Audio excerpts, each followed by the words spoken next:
Hello everyone, কি অবস্থা তোমাদের সবার? আশা করি তোমরা সবাই খুব ভালো আছো। তোমাদের সবাইকে স্বাগতম আমাদের দ্বিতীয় ক্লাসে। তো আশা করি তোমরা সবাই আগের ক্লাসটি মনোযোগ সহকারে দেখেছো এবং দ্বিতীয় ক্লাসটি করতে এসেছো। তো দেখো ভাইয়া, তোমাদের সাথে এখন শুরু করতেছি দ্বিতীয় ক্লাসটি নিয়ে। এই ক্লাসে আমরা কথা বলবো ওয়েবসাইটের প্রকারভেদ, গঠনগতভাবে ওয়েবসাইট কত প্রকার ও কি কি।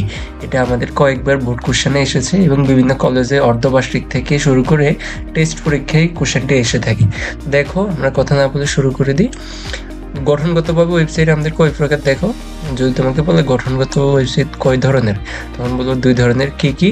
ফার্স্ট ওয়ান হচ্ছে স্ট্যাটিক ওয়েবসাইট। ফার্স্ট ওয়ান কি? স্ট্যাটিক। স্ট্যাটিক এর ওয়েবসাইট কাকে বলে এখন আমরা সেটা দেখবো। তো একটা তো দেখলাম স্ট্যাটিক, আরেকটা কি দেখো, আরেকটা হচ্ছে ডাইনামিক। তাহলে আমরা প্রথমত কি বুঝতে পারলাম বলো তো? গঠনগতভাবে ওয়েবসাইট দুই প্রকার, একটা হচ্ছে স্ট্যাটিক ওয়েবসাইট, আরেকটা হচ্ছে কি ডাইনামিক ওয়েবসাইট। এখন আসো, আজকে হচ্ছে আমরা স্ট্যাটিক ওয়েবসাইটটা শেষ করব। স্ট্যাটিক ওয়েবসাইট কাকে বলে দেখো, যে সকল ওয়েবসাইটে ডেটা মানে কি বলতো? তথ্য। ডেটার মান, ডেটার মান বলতে বোঝায় আমাদের তথ্যকে, ঠিক আছে? ওয়েব পেজে প্রদর্শন করার পর পরিবর্তন করা যায় না, তাকে কি বলে?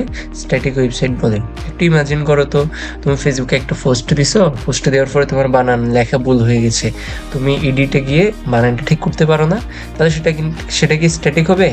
স্ট্যাটিক ভুল করে হবে না, কারণ হচ্ছে দেখো, যেটা সবাই দেখে ফেলার পর আর পরিবর্তন করা যায় না, সেটা হচ্ছে স্ট্যাটিক। আর ডাইনামিক হচ্ছে কি দেখো, আমরা একটু পরে দেখবো। এই যে ডেটা এমন ওয়েব পেজ প্রদর্শন করার পর পরিবর্তন করা যায়, ঠিক আছে? তাহলে মনে করো ফেসবুক একটা ডাইনামিক ওয়েবসাইট, বুঝতে পারছো? ওকে, তো এখন আসো স্ট্যাটিক ওয়েবসাইটের সংজ্ঞাটা তাহলে আশা করি আমাদের মুখস্থ থাকবে। যে সকল ওয়েবসাইটে ডেটার মান ওয়েব পেজে প্রদর্শন করার পর পরিবর্তন করা যায় না, তাকে স্ট্যাটিক ওয়েবসাইট বলে। দেখো তারপরে ইম্পর্টেন্ট লাইন হচ্ছে শুধুমাত্র স্টেম। শুধুমাত্র কি? স্টেম। স্টেমের পুনরূপ কি? হাইপার টেক্সট মার্কআপ ল্যাঙ্গুয়েজ দিয়ে স্ট্যাটিক ওয়েবসাইট কি করা হয়? তৈরি করা হয়। শুধুমাত্র কি দিয়ে? স্টেমেল দিয়ে। ওকে, এখন আমরা দেখবো স্ট্যাটিক ওয়েবসাইটের বৈশিষ্ট্য। দেখো স্ট্যাটিক ওয়েবসাইটে কন্টেন্ট কি থাকে? নির্দিষ্ট থাকে। আমাদের এখানে কন্টেন্ট নির্দিষ্ট থাকে, থাকে বানানটা ভুল আছে, কারেকশন করে নিও। তারপর দেখো এখানে কি বলছে, ব্যবহারকারী তথ্য প্রদান বা আপডেট করতে পারে না। তুমি কোনো একটা কিছু যা দিয়ে ফেলছো সেটাই থাকবে, আর এটাকে আপডেট করতে পারবে না। তারপরে এর চেয়ে খুব দ্রুত কি হয়? লোড হয়। লোডটা আমাদের খুব দ্রুত হয়।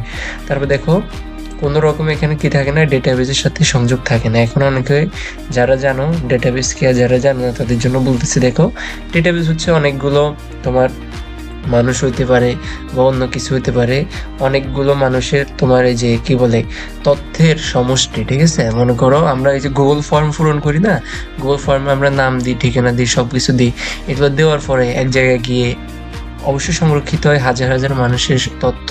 তো যে জায়গায় গিয়ে সংরক্ষিত হইতেছে এটা হচ্ছে ডেটা, ঠিক আছে? ডেটা বেজ আর কি।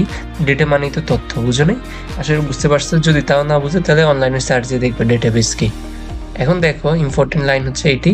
এখানে দেখো কি বলছে, কেবল সার্ভার টু ক্লায়েন্ট। সার্ভার কি গত ক্লাসে বলছিলাম, সার্ভার হচ্ছে আমাদের যে বলছিলাম আমরা ওয়েবসাইটের দুইটা পার্ট থাকে। যারা ওয়েবসাইটটা নিয়ন্ত্রণ করে তারা হচ্ছে সার্ভার, আর আমরা যারা চালাই তারা হচ্ছে কি ক্লায়েন্ট। তো এখন এখানে স্ট্যাটিক ওয়েবসাইটে শুধু সার্ভার থেকে ক্লায়েন্টের দিকে যায়। শুধু কই যায়? সার্ভার থেকে ক্লায়েন্টের দিকে কমিউনিকেশন বা যোগাযোগটা হয়, অর্থাৎ একমুখী। আশা করি পাঁচটি বৈশিষ্ট্য তোমরা ভালো করে বুঝতে পারছো। এখন আসো সুবিধাতে আসি আমরা। অবশ্যই এখানে খরচ কম হবে কারণ তথ্যের পরিমাণ কম। তারপর এখানে তথ্য কম থাকে, উন্নয়ন ও নিয়ন্ত্রণ খুব সহজ। তারপর হচ্ছে কি ওয়েব পেজ লেআউট সহজেই পরিবর্তন করা যায়, ঠিক আছে? এগুলো মুখস্থ করে নিবা। তারপর হচ্ছে নেট স্পিড কম হলে এখানেও দ্রুতভাবে ডেটা ডাউনলোড করা যায়, খুব সহজে সার্চ ইঞ্জিন পরিচালনা করা যায়। তারপর দেখো অসুবিধা কোনগুলা, ওয়েবসাইটের আকার যদি বাড়তে থাকে তখন এটা নিয়ন্ত্রণ করাটা কঠিন হয়ে যায়। আর স্বাভাবিক তুমি যেখানে খরচ কম করবা, আমরা পড়ছি না সুবিধাতে খরচ কম, ওইখানে মানসম্মত জিনিস হইতে কষ্ট হবে। তাহলে মানসম্মত ওয়েবপেজ ডিজাইনিং কষ্টসাধ্য। ওকে, তারপর হচ্ছে দেখো এখানে ব্যবহারকারীর নিকট হতে ইনপুট নেওয়ার কোনো ব্যবস্থা থাকে না। আর যেহেতু এখানে কন্টেন্ট কোডিং করে দেয়া থাকে, তাই কন্টেন্ট আপলোড করতে প্রচুর সময় লাগে। জাস্ট কিচ্ছু করা লাগবে না, খাতায় সুন্দর করে জিনিসগুলো লিখে নাও, লিখে বারবার ফটো, 5 ফটো দেখবে অটোমেটিক মুখস্থ হয়ে যাবে। আর অবশ্যই বোর্ড কোশ্চেন প্র্যাকটিস করতে হবে। যখন পরের ক্লাসে ডাইনামিক ওয়েবসাইট শেষ করব, তখন তোমরা বোর্ড কোশ্চেন খুঁজে খুঁজে প্র্যাকটিস করতে হবে। বোর্ড কোশ্চেন সলভ করার কোনো বিকল্প নেই যদি ভালো করতে চাও এসএসসি তে। আশা করি তোমরা ক্লাসটা বুঝতে পেরেছো। পারলে হচ্ছে কি করবে বলো তো, ভাইকে সাপোর্ট করার জন্য যে চ্যানেলটা সাবস্ক্রাইব করে দিবা। আর তোমাদের বন্ধু কেউ যদি থাকে, এই যে আইসিটি বুঝতে পারতেছে না বা শেষ করতে চাইতেছে তাদের সাথে ক্লাসগুলো শেয়ার করতে পারো। ধন্যবাদ সবাইকে।